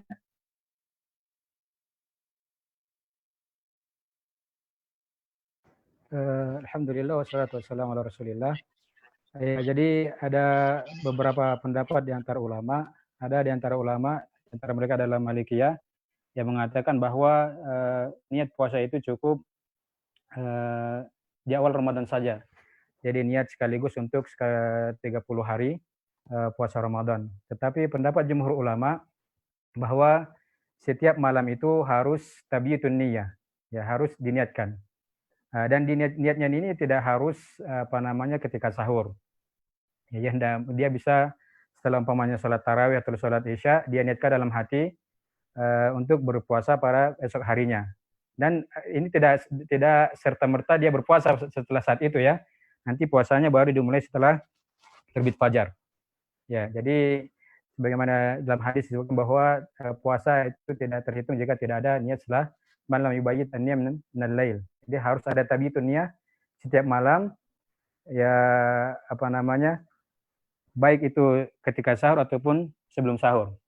Inilah perbedaan antara puasa fardu dan puasa sunnah. Kalau puasa sunnah itu tidak diwajibkan tabitun niyah minal lail, tidak diwajibkan menetapkan niat setiap malam, karena Rasulullah SAW pada satu hari bertanya kepada keluarganya, apakah kalian mempunyai makanan? Jika dikatakan ada, maka beliau makan. Ya, pernah dikatakan ada makanan, maka beliau makan, padahal sejak malam beliau sudah meniatkan puasa ini puasa sunnah. Nah, jika tidak ada, beliau berkata ini idzan shaim, saya berpuasa. Ini yang saya ketahui, wallahu alam. Kalau ada tambahan dari asatidzah lain, persilakan. Jazakallahu khairan, Ustaz. Baik, saya rasa cukup. Kita pindah ke pertanyaan kedua. Saya tujukan pertanyaan kedua ini untuk Ustadz Maulana. Pertanyaan datang dari akun Camdar Nur. Ya, pertanyaannya, bagaimana penjelasannya Ustadz tentang hadis yang membagi bulan Ramadan menjadi 3. Awalnya adalah rahmat, pertengahannya ampunan, dan yang terakhir adalah pembebasan dari api neraka. Syukron.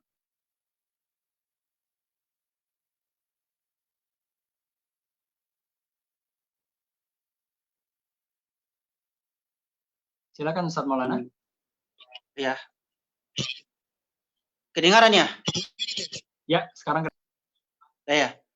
Tentunya ya pemirsa sekalian dimanapun berada, juga para ustadz, saudara-saudara sekalian yang dimuliakan oleh Allah Subhanahu wa taala.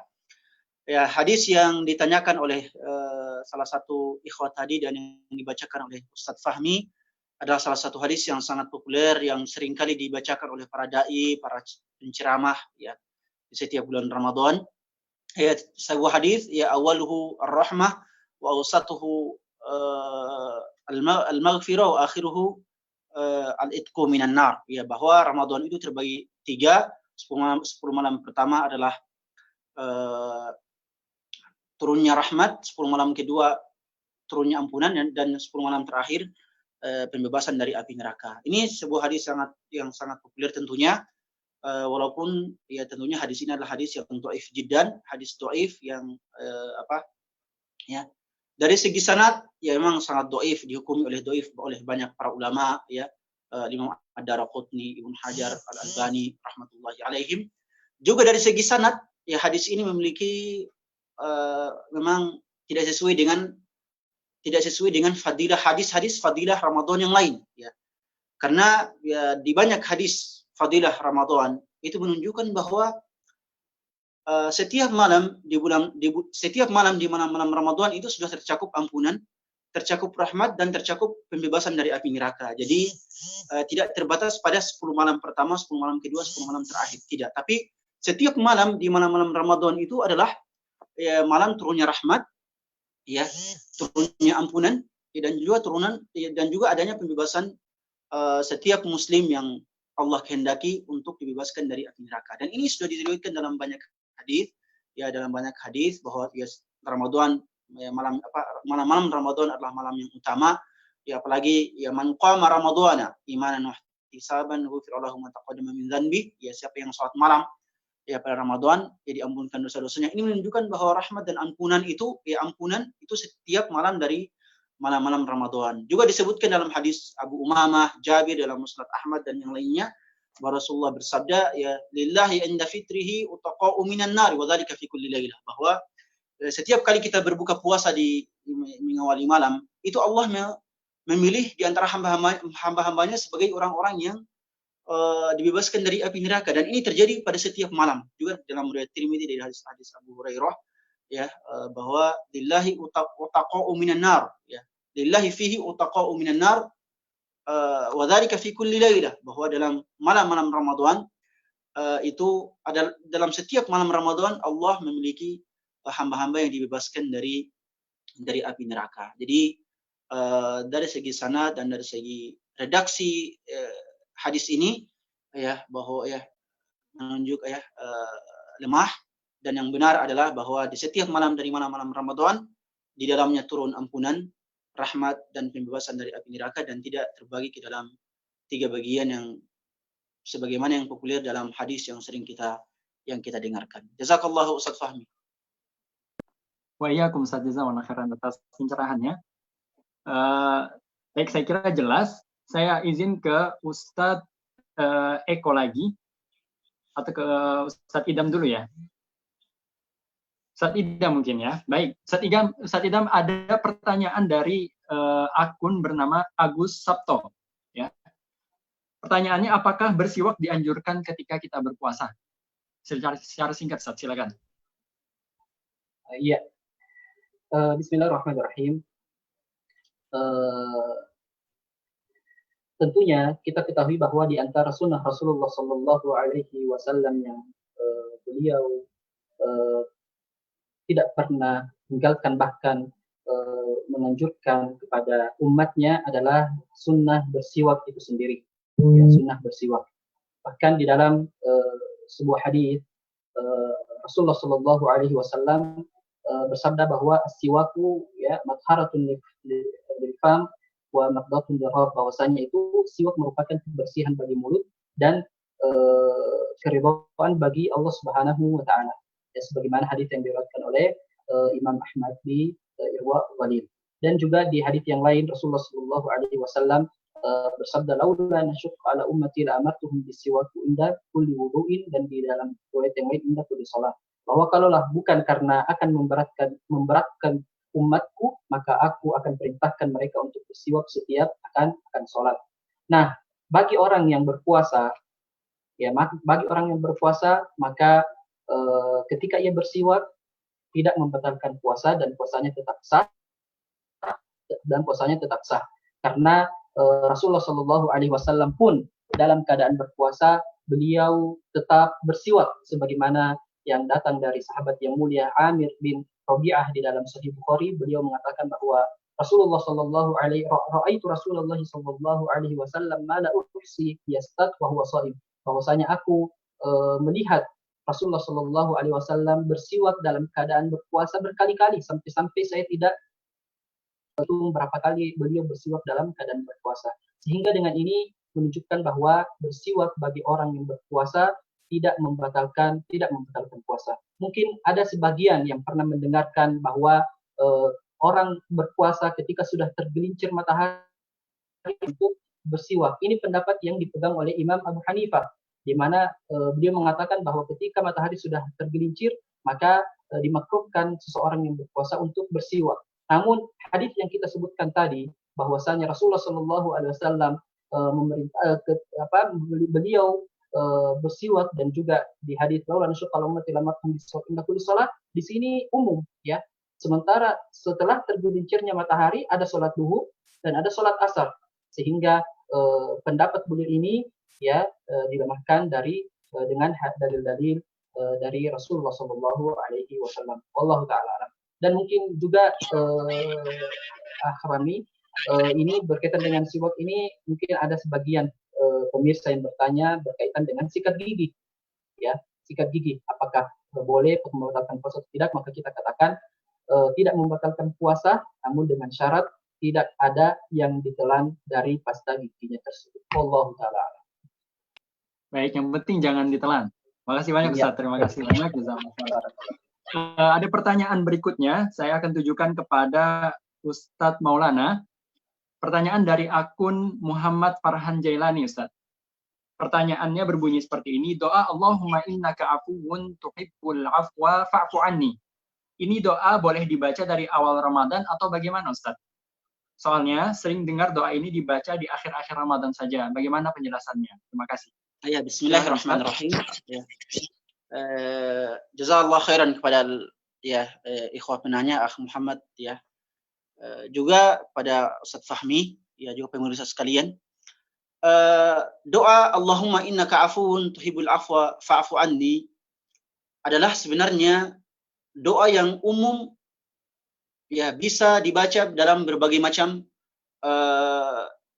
kesempatan, ya. Dalam doa-doa kita, baik malam di siang hari, dalam bulan Ramadan atau di luar bulan Ramadan, di awal Ramadan, di pertengahan Ramadan, ataupun di akhir Ramadan, doa ini bisa dibaca kapan saja, ya, karena memang doa yang sangat luar biasa, ya, doa yang sangat luar biasa, dan doa yang diajarkan oleh Rasulullah SAW. Tetapi doa ini sangat dianjurkan untuk dibaca pada malam Lailatul Qadar. Doa ini sangat dianjurkan untuk dibaca pada malam Lailatul Qadar, pada malam-malam ganjil di 10 malam terakhir bulan Ramadan. Dan ya makanya ya kebanyakan para imam kita dalam doa-doa kunut, ya, para ya khotib, ya, dalam ceramah-ceramah mereka selalu memperbanyak doa ini di akhir Ramadan. Kenapa? Karena doa ini merupakan ya doa yang diajarkan oleh Rasulullah SAW kepada Aisyah dan kepada umatnya agar dibaca pada malam-malam Lailatul Qadar. Ya. Sebagaimana dalam riwayat Tirmidzi juga yang lainnya, bahwa Aisyah radhiyallahu anha berkata kepada Rasulullah SAW atau bertanya, ya Rasulullah, lau alimtu ayyu lailatin Lailatul Qadar, ya, ma aqulu fiha, wahai Rasulullah, kalau saya tahu bahwa malam ini atau malam itu adalah malam Lailatul Qadar, maka kira-kira doa apa, ya, yang harus saya ucapkan? Maka Rasulullah mengatakan, quli Allahumma innaka afuwun tuhibbul afwa fa'fu anni. Maka wahai Aisyah, ya, kalau Anda dalam mendapati Lailatul Qadar, maka bacalah di dalamnya ya doa Allahumma innaka afuwun tuhibbul afwa fa'fu anni. Ya Allah, Engkau adalah Maha Pemaaf, ya, dan mencintai sikap pemaaf, ya, maka maafkanlah dan ampunilah diriku. Ini ya secara singkat bahwa doa ini bisa dibaca kapan saja, ya, dalam bulan Ramadan atau di luar bulan Ramadan, tetapi doa ini sangat utama untuk dibaca pada 10 malam terakhir Ramadan, pada malam utamanya pada malam-malam Lailatul Qadar, sebagaimana yang diajarkan oleh Rasulullah SAW kepada ibunda kita Aisyah radhiyallahu taala anha. Demikian, ya, Fahmi, ya, semoga jelas insyaallah. Ya, Masya Allah. Jazakumullah khairan atas jawabannya. Pertanyaan berikutnya saya bacakan dari akun bernama nama saya. Beliau mengatakan, Ustadz, apa sah puasa seorang yang bersahur? Pertanyaan saya ajukan kepada Ustadz Eko ya. Apakah puasa seorang yang bersahur setelah kumandang azan disebabkan karena ketidaktahuan, ya? Misalnya dia terlambat bangun, kemudian dia langsung sahur, ya? Kemudian dia tidak tahu bahwasanya sudah lewat waktu azan. Artinya sekarang sudah waktunya untuk tidak lagi makan dan minum, tapi dia masih sahur, Ustaz. Bagaimana orang yang ini, apakah puasanya sah atau tidak? Silakan, Ustaz.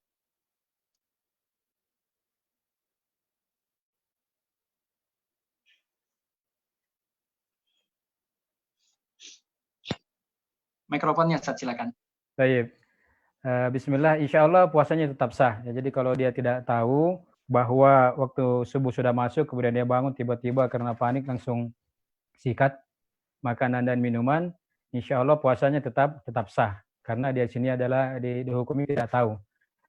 Dalam beberapa ini didukung beberapa riwayat, diantaranya riwayat sahabat Adi bin Hatim. Jadi Adi bin Hatim ketika turun firman Allah Subhanahu wa taala, hatta yatabayyana lakumul khaytul abyadu wa kulu washrabu hatta yatabayyana lakumul khaytul abyadu minal khaytil aswadi minal fajr. Makanlah dan minumlah sampai jelas perbedaan antara benang hitam dan benang putih. Waktu itu sahabat itu memahaminya lain. Dia kira memang betul-betul benang hitam dan benang putih. Jadi dia ambil benang hitam dan benang putih atau iqal, ya, itu yang dililikan di kepala warna hitam dan warna putih. Jadi dia terus makan sampai dia nunggu ini jelas perbedaan antara yang hitam dan putih. Nah, ternyata dia makan terus dan waktunya sudah masuk waktu subuh. Ketika disampaikan kepada Rasulullah SAW, beliau meluruskan pemahamannya ini, tapi tidak menyuruhnya untuk membatalkan puasanya atau mengqadha puasanya. Ada juga hadis lain yang diriwayatkan oleh Asma radhiyallahu taala anha bahwa mereka pernah berbuka puasa di zaman Rasulullah SAW. Saat itu terjadi debu atau mendung, ya, sehingga matahari tidak kelihatan, sudah gelap sekali. Mereka berbuka puasa. Setelah berbuka puasa, ternyata ini termasuk juga sama seperti sahabat Adi tadi, ketika pagi hari sebelum fajar mereka bersahur, makan, tapi langitnya tidak kelihatan dengan jelas. Jadi tidak terlihat fajar shadiq, ya, menandakan bahwa waktu subuh sudah masuk. Mereka terus makan, dan setelah selesai makan ternyata matahari sudah terbit, dan tidak ada di situ riwayat bahwa Rasulullah SAW memerintahkan mereka untuk berbuka puasa. Ya, jadi karena mungkin sebagai tambahan juga sebaiknya kita berhati-hati, ya, untuk menjaga puasa kita. Jadi sejak malam itu alarmnya dipasang, di setel bagus-bagus. Tapi kalau qadarullah umpamanya seperti tadi kondisinya, kemudian langsung makan, langsung minum, dan tidak bisa mengetahui apakah sudah masuk waktu subuh, maka insya Allah puasanya tetap sah dan silakan lanjutkan puasanya. Karena hukum Islam ini berlaku sepanjang masa dan dimanapun, ya. Mungkin masa-masa kita sekarang ini ada alat-alat membantu kita untuk bangun, apakah HP, apakah alarm. Tapi di masa-masa dulu orang-orang itu benar-benar bertumpu kepada langit, ya, kepada matahari dan bulan dan sebagainya. Wallahu alam. Baik, terima kasih atas jawaban yang telah diberikan. Ada pertanyaan lagi. Pertanyaan ini saya ajukan ke Ustadz Maulana. Pertanyaan atas nama akun Sumarni Nabila. Bismillah, afwan Ustadz, bagaimana kalau orang tua kita yang punya hutang puasa 10 tahun yang lalu dan lupa berapa bolongnya, dan sekarang sudah tua dan sakit-sakitan, apakah harus mengganti, bayar fidyah, atau bagaimana? Silakan Ustadz Maulana.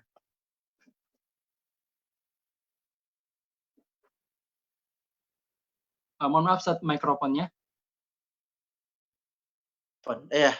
Para ulama rahmatullahi alaihim telah menyebutkan jawaban dari pertanyaan ini dalam buku-buku mereka, tentunya bahwa orang yang punya utang puasa, kemudian tidak sanggup lagi untuk mengqadhanya, maka apa yang harus dia lakukan? Maka di antara yang harus dia lakukan adalah jika dia mengetahui jumlah ya jika dia mengetahui jumlah utang puasa dirinya, maka dia hendaknya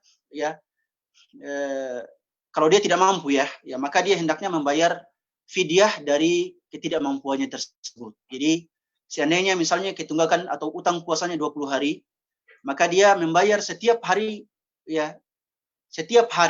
dari 20 hari tersebut dia membayar fidyah sebanyak 1 mud makanan, 1 mud makanan. Mud makanan berbeda-beda para ulama, ada yang menakarnya dengan 0,6 kilogram, ada 0,7 dan 0,8, silahkan dilihat. Jadi kalau 20 hari maka dia 20 mud, maka silahkan diberikan fidyah untuk orang tua kita yang tidak mampu lagi untuk puasa sebanyak 20 mud dan dibagikan kepada fakir miskin. Baik fakir miskin, baik diberikan kepada satu orang fakir miskin ataupun dibagi-bagi kepada beberapa orang fakir miskin. Kemudian apabila harinya tidak lagi diketahui jumlahnya, seperti dalam pertanyaan saudari kita, harinya tidak diketahui jumlahnya, maka tentunya di sini para ulama atau juga dalam kaidah agama kita harus ada yang namanya perkiraan, harus ada yang namanya memperkirakan. Memperkirakan dalam artian ketika hal itu telah lama terjadi, tidak mungkin bisa benar 100%, tapi kita bisa memperkirakan misalnya antara 15 hari sampai 20 hari misalnya, atau antara 20 hari sampai 25 hari. Ini perkiraannya. Maka kalau seandainya antara 15 hari sampai 20 hari misalnya, maka silakan mengambil yang paling hati-hati, yaitu 20 hari. Kalau seandainya perkiraannya misalnya antara 20 hari sampai 25 hari, silakan ambil yang paling hati-hati adalah 25 hari. Pasti ada, walaupun sudah lama terjadi, tetapi pasti ada perkiraan-perkiraan yang bisa yang bisa kita ketahui apakah maksimal utang puasanya 20 hari atau 15 hari. Pasti ada hal-hal yang seperti ini. Kita perkirakan misalnya maksimalnya ada 15 hari, maka kita perkirakan 15 hari, maka kita bayar setiap hari 1 mud, maka 15 hari menjadi 15 mud. Silakan dibayarkan untuk orang tua kita yang tidak mampu lagi untuk mengkodok puasanya. Demikian Jazakumullahu khairan. Wa iyyakum wa jazakumullahu khairan. Baik, pertanyaan selanjutnya saya tujukan kepada Ustadz Darul Idam dari akun Muhammad Fadil Al-Fajri. Pertanyaannya, bolehkah seorang melakukan keramas dan berbekam saat berpuasa, Ustaz? Silakan Ustaz Darul Idam. Ya, Bismillahirrahmanirrahim. Pertama berkaitan dengan keramas saja atau keramas Keramas dan bekam, Ustaz. Oh, keramas dan bekam ya. Pertama berkaitan dengan keramas ini, maka hukumnya boleh saja dan tidak membatalkan puasa. Dan juga ini masuk dalam mandi ataupun berenang ketika dalam keadaan berpuasa. Yang dimana kesemuanya ini tidak membatalkan puasa dan puasanya tetap sah. Imam Bukhari dalam satu bab di kitab Siyam, beliau menyebutkan satu bab di mana beliau mengatakan bab mandinya seseorang yang berpuasa. Lalu setelah itu beliau menyebutkan beberapa athar di dalam bab tersebut. Di antaranya beliau mengatakan bahwasanya Ibnu Umar membasahi bajunya lalu meletakkan di atas kepalanya dalam keadaan berpuasa. Kemudian juga Sya'bi masuk ke dalam kamar mandi dalam keadaan puasa, dan tentu ini isyarat bahwa beliau ingin mandi. Kemudian acara yang lainnya bahwasanya Hasan Al-Basri mengatakan tidak mengapa berkumur dan mendinginkan badan ketika berpuasa.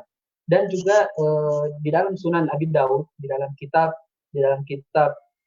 Shaum, beliau memberi satu bab dengan babnya seperti ini: babus shaim yasubbu alaihi ma min al-'atash wa yubalighu fil istinshaq. Lalu kemudian menyebutkan beberapa hadis di bawah setelah bab itu, dan beliau menyebutkan bahwa beberapa dari kalangan sahabat Rasulullah SAW pernah melihat Rasulullah SAW itu menyiram kepalanya pada siang hari dalam keadaan berpuasa. Dan tentu ini semuanya bentuk keringanan dari Allah Subhanahu wa taala, karena di dalam ayat puasa, di sela-sela ayat puasa sendiri, Allah Subhanahu wa taala mengatakan yuridullahu bikumul yusra wa la yuridu bikumul usra, bahwa Allah Subhanahu wa taala ingin memberikan kemudahan kepada kita dan bukan sebaliknya, ya.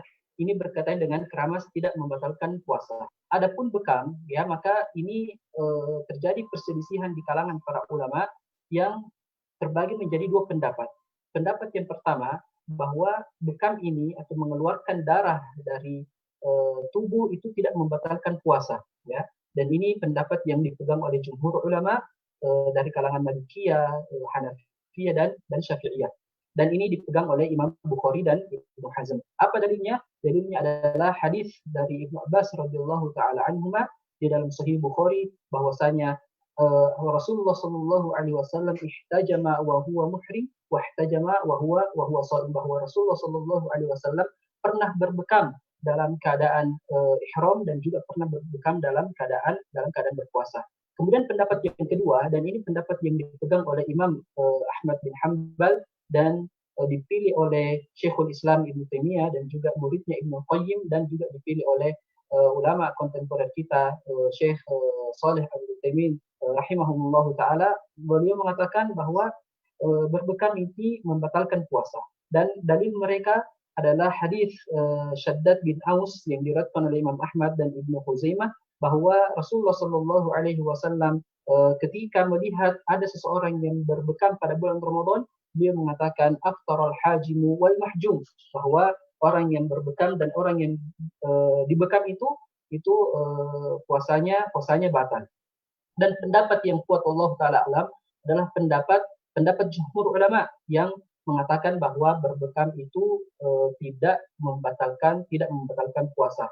Dan mereka ini menyangga dalil yang dipegang oleh pendapat kedua, yaitu hadis Shaddad bin Aus. Mereka mengatakan bahwa hadis Shaddad bin Aus ini tentunya mansukh oleh hadis Ibnu Abbas radhiyallahu taala anhuma yang telah kita sebutkan.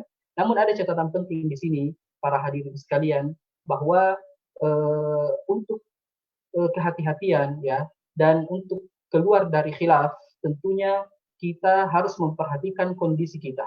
Ya, ketika kita khawatir bahwa ketika kita telah berbekam justru melemahkan badan kita dan justru melemahkan badan kita dan tidak mampu beribadah kepada Allah Subhanahu wa taala, maka dianjurkan untuk kemudian menunda bekamnya dan mengakhirkan bekamnya di waktu malam. Allah taala. Intinya tidak membatalkan. Allah taala. Baik. Terima kasih Ustaz. Jawabannya sangat jelas. Terima kasih banyak. Baik, saya memiliki satu pertanyaan lagi. Saya tujukan kepada Ustadz Eko dari pemilik akun Az-Zahra Musa.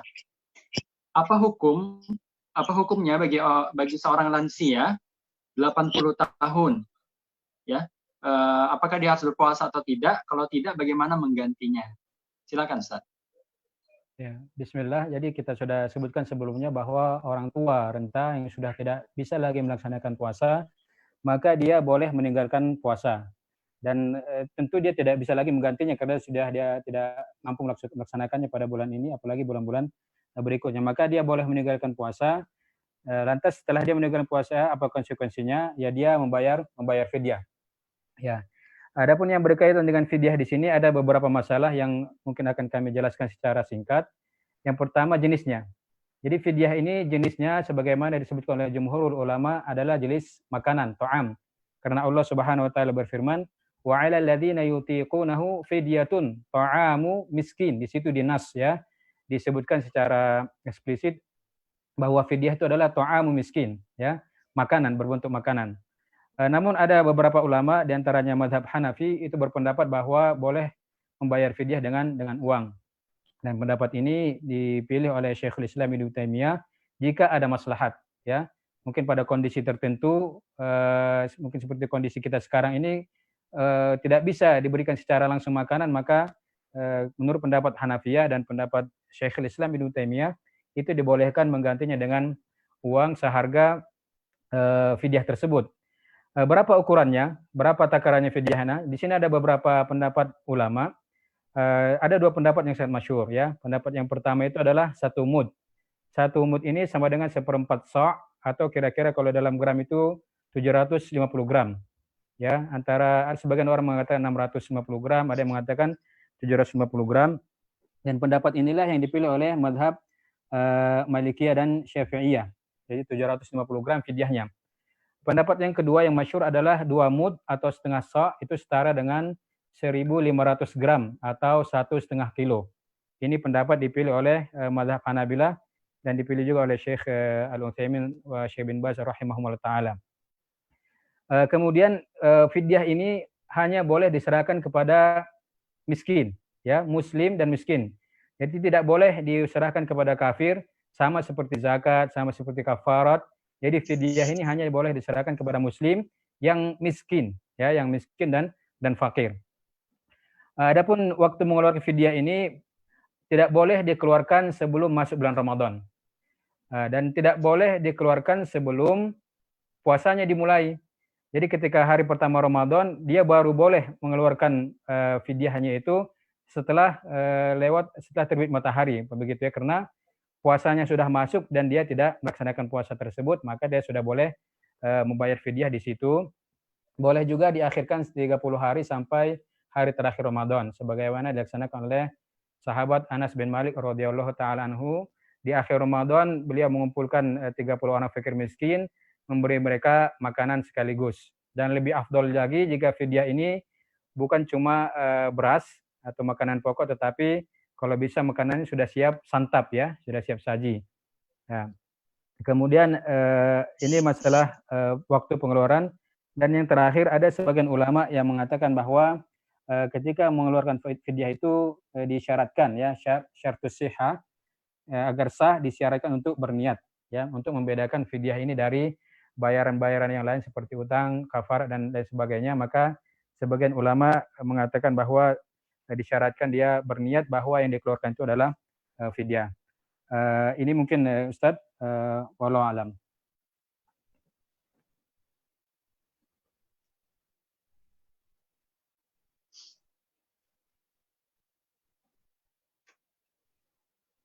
Fadhal Ustadz Fahmi.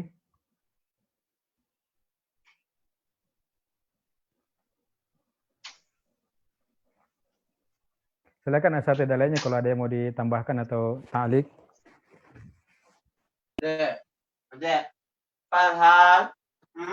Cukup Ustaz, sangat cukup atau lebih dari cukup. Masya Allah, jazakumullah khairan. Istafadna minkum.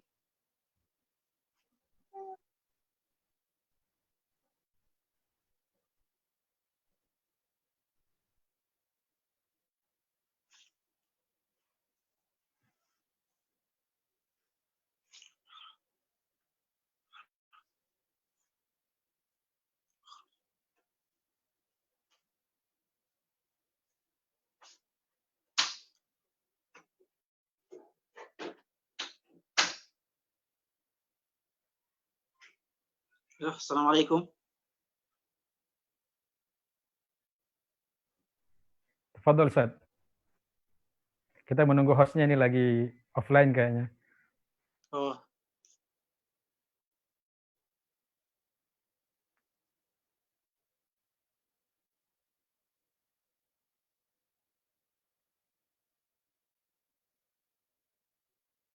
Ya, Ustaz Fahmi, kayaknya nyalakan suaranya. Boleh, nampaknya putus Ustaz. Ada tambahan dari Ustaz Maulana atau dari... Tidak ada, Ustaz. Tidak ada. Jazakumullah khair.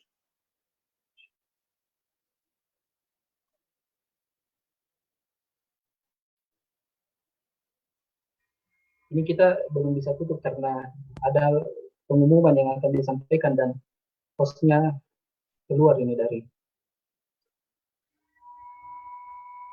Zoom.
Ya, tafadhal Ustaz Idam.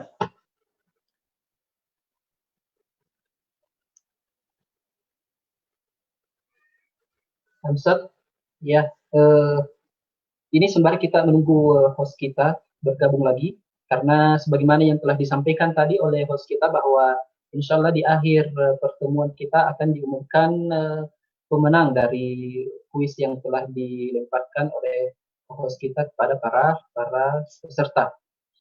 Ya, dan mungkin untuk mengisi waktu sambil menunggu host kita segera bergabung, mungkin ada tambahan sedikit faedah mungkin dari kedua narasumber kita, baik itu dari Ustadz Eko ataupun dari Ustadz Maulana sendiri. Maka kami berikan kesempatan. Tafadhol. Kalau dari kami sendiri pribadi ya, para pemirsa dimanapun Anda berada, kaum muslimin dan muslimat, rahimakumullahu jami'an, ya, yang mungkin masalah yang sering terulang di kalangan para kaum muslimin, yaitu berkenaan dengan keluarnya air mani, ya, keluarnya air mani ketika sedang dalam keadaan berpuasa. Maka di sini kita harus rinci, ya, kita harus rinci bahwa penyebab keluar mani itu apa penyebabnya. Ya. Maka kita katakan kalau penyebab keluar air mani itu tidak disengaja, ya, tidak disengaja dalam artian mungkin seseorang mimpi basah di siang hari pada bulan Ramadan, maka ulama mengatakan bahwa puasanya tetap sah dan puasanya tidak batal. Ya, karena kita ketahui bersama bahwa orang yang tidur itu tidak mampu mengendalikan dirinya, ya, tidak mampu mengendalikan dirinya dan di luar kendali kita. Dan ketika keluar, ini yang pertama, ya, keluar air mani tanpa sengaja, ya, dalam keadaan tidur mimpi basah, maka tidak membatalkan puasanya. Kemudian juga ketika air mani keluar dalam keadaan tidak sengaja disebabkan karena pikiran atau membayangkan hal-hal yang tidak pantas, lalu kemudian dia keluar air maninya tanpa dia sentuh alat kelaminnya, tapi dia keluar dengan sendirinya. Ya, karena kita ketahui ya bahwa sebagian orang itu memiliki rasa sensitivitas yang sangat tinggi, ya, yang terkadang tidak bisa menahan dirinya sehingga dengan mudah keluar air maninya begitu saja.